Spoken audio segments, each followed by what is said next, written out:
is ready for some live girl chat. Yeah. So ready. So ready. Girl, we're worldwide. Ooh, good. Thank you. So beautiful. Okay, to everyone watching at home today, head to the Reel's Daytime Instagram page to join in on the convo. Check out our IG story because tomorrow is our Viewers' Choice show where we let you, our Real fam, vote on all the girl chat topics. It's so fun. We never know what's going to happen. That. The voting is open right now, so we're excited to see what you pick. Yes, I'm watching over here. Yes, of course. And speaking of exciting, make sure to watch The Ellen Show today because you might see some familiar faces. Ours.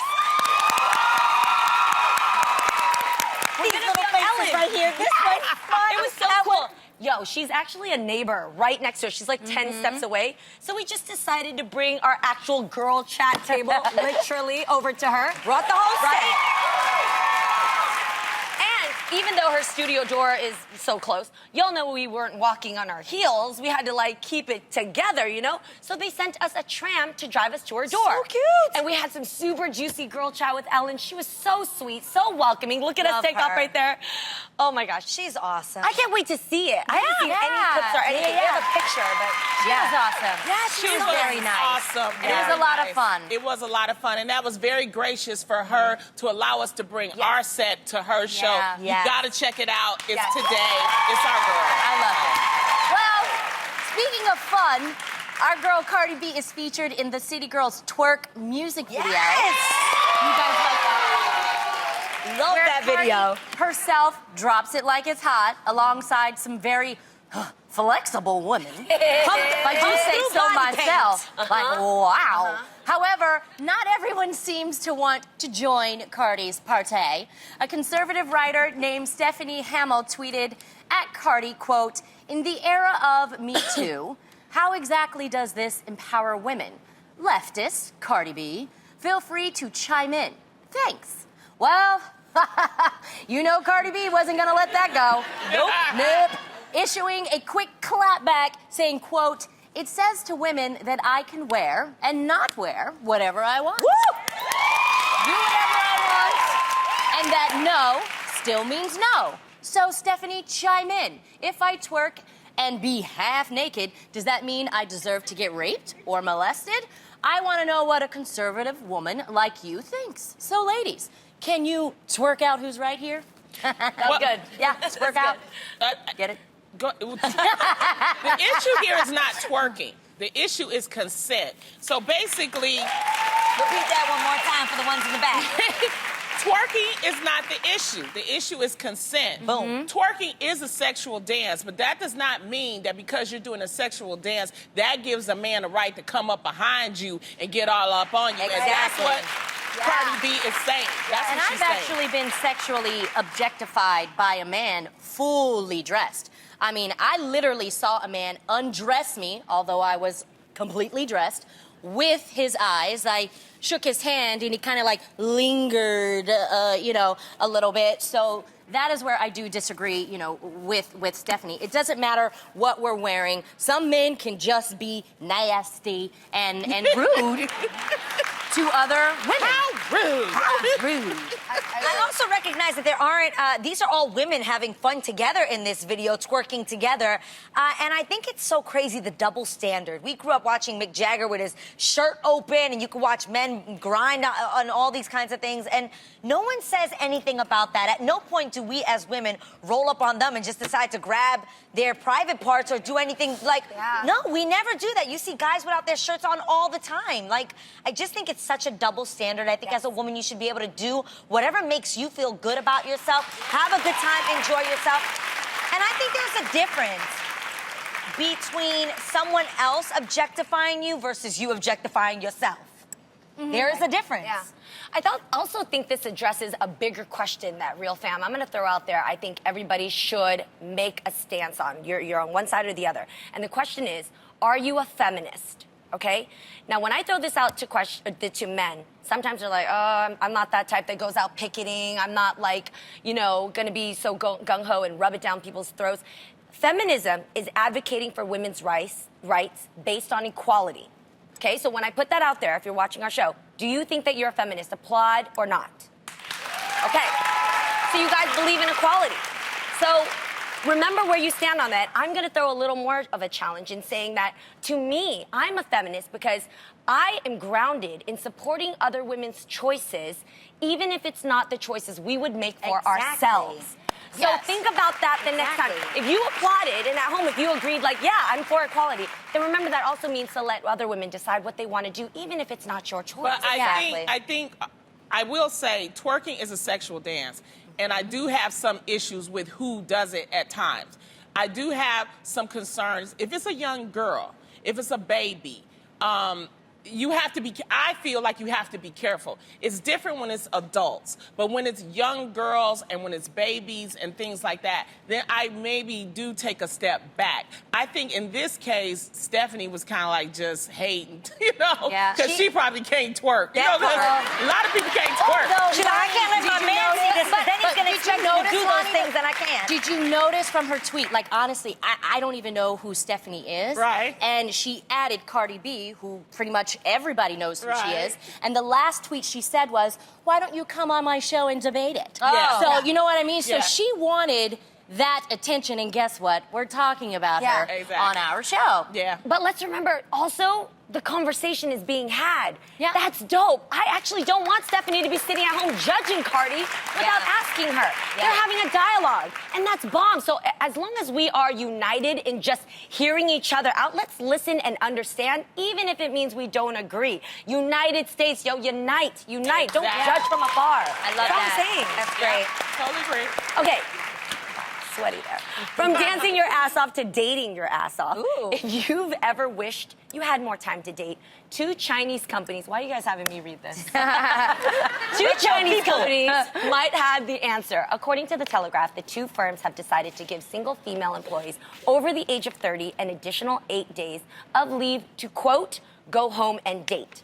The move is an effort to combat the growing middle class of women who are choosing their careers over their love lives, which in Chinese culture makes them seem undesirable and, quote, leftover women. Okay, I travel to Asia a lot.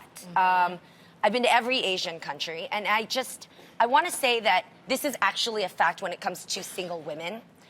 I would say a striking 95% of my friends are single. So I'm just talking about from my perspective, thank you. And at the same time, I will say it's because of 2 reasons. Number one, that they do prioritize work and family first. My people are really goal-oriented in taking care of those priorities. And then number 2, they're afraid of rejection because dating isn't a priority. So therefore, until you get rejected, you know, you never get out of that fear. You have to get rejected to be like, oh, I'm good. I dust myself off and try another angle, right? That's just human nature. So it is true. But what I don't like about this idea, what I do like it, is that we encourage to date more. You go out there, you try, you have a conversation, you get to know yourself more. That's what's bomb about it. That's what the weekends are for. Yeah. But what I don't like about it is that it's only geared towards women. Yeah, you know what I mean? Crazy. It's only geared towards women. Men also have to go out there and date more. Men also have to show their chivalry. Men have to go out there and exercise it. So I like it because it encourages dating. If it's paid, it's even more bomb. But I'm just concerned. I have a question. If men are not involved, who are they going on these dates with? Because they at work. Thank you. Right. Yeah. The men are at work. Who am I going on a date with in the middle of the day on my day off? And again, it's unequal. That's so whack. I don't understand. Okay, if it's China, they have this one-child policy. And I don't understand. And most of the time, they want boys. So I feel like it should be more boys than women. So I don't get that part. This is the thing, though. What I don't like about this is that this is a type of thinking, no matter where you are in the world, it makes women feel like there is more power in marriage than being an individual. Exactly. And that's the problem that I have with it. Super wild. It's funny because now that I am dating, it's funny that people write me and they tell me, you know, and I know they mean well. Yeah. There's so much joy in your face. I've always had joy. Whether I've had a man or didn't have a man, I've always had joy. You better say that. But people are trying to qualify now, because you see me with a picture with a dude. With a man. Right, and I'm like, no, I've always been joyful. I've never, y'all never heard me ever. You can look at any tape on this show. You've never heard me say, you know, I gotta get a man. Yeah. No. Never. No. Because my mission has always been, I'm a satisfied single, and I've always wanted women to know that you could be single and still have a life. And I think because you were a satisfied single and you were truly happy and loved yourself, you opened yourself up to know who the right person was for you when he came along. What I don't like about this also is the fact that they actually put a timetable on marriage. That's the last thing you want to do when you're trying to find a partner. There are women and men out there like, holy crap, I'm 35 years old. You know, I want to have kids. My eggs are fried, you know, and I don't like that way of thinking because it's not how you start, it's how you finish. There are a lot of women who get married young who are already divorced. Then there are women who wait for that right person and they're still married. That's what I don't like about that. You don't want to rush into marriage for any wrong reasons. And I just think altogether, this is super whack. I think on so many levels. Like, I was reading these facts and I was like, Old and how? outdated. How? Explain this to me. One, the guys don't have the days off. So like I said, I don't know who you're going on dates with. Two, are we going on day dates? Like, why can't I just work during the day and go on a date in the evening? Now, if they was going to do this, I would ask that you allow me to come in later.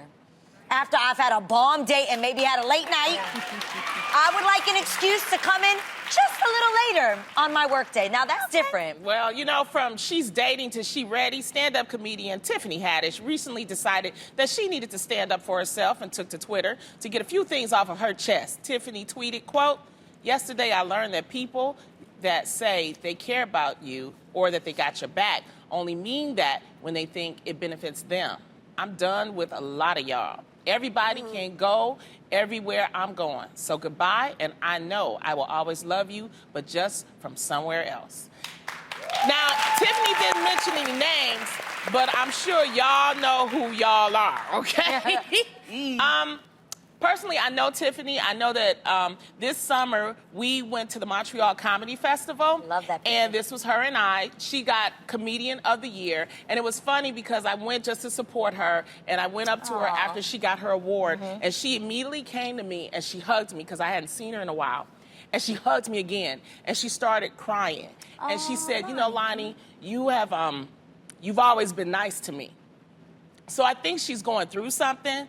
And when you go from 0 to 100, because we never thought that, you know, Tiffany would be like, I never thought I would be on TV. I never thought that I would see my friend in a superstar light. So she's going through something, so she's learning something. And it's funny how she's being so honest and so transparent about her feelings that it's going to hit all of us. Because there are people in your life, you think that they're for you and they're not. And it's just a lesson to be learned.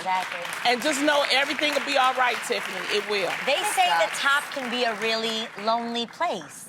And I think that you really learn who cares about you and how they care about you sometimes when you get to certain levels in your career or in your life or when you make decisions people don't like or agree with. And I think sometimes when you're going through hard times in your life, that's when you also realize that people aren't by your side. And if you don't benefit them, they aren't around. And I think it's really important to recognize who those people are that are standing by you in the good times, in the bad times, somewhere in the middle, and then years later when someone like you shows up and still says, hey, remember me, I've been by your side all this time. And I think we take advantage of the people that sometimes do stick there with us, but I do truly believe that God has people in our life for seasons. And I think sometimes we have to accept that everyone isn't going to be there sometimes for the whole run. And you have to be able to appreciate the moments that they were there and release them when it's time for them to move on. And it's okay to love somebody from afar. I also think picturing your circle of friends, for me, this has helped, right? But picturing your friendship like an onion. When you look at an onion, you have the layers on the outside that easily flake off, they're nothing, and then you have that nucleus where like all the the essence of the onion is. Picture your life as an onion and really think about who are your friends you keep close to the nucleus of your heart, that area where you're vulnerable and exposed, and then the parts where they just flake off. It's okay if they're on the edge there, but you gotta guard your heart and make sure that these people are consistent with integrity. Are they always consistent as their friendship with you? And that might help you know who's on the layer and who's like in there. That's right.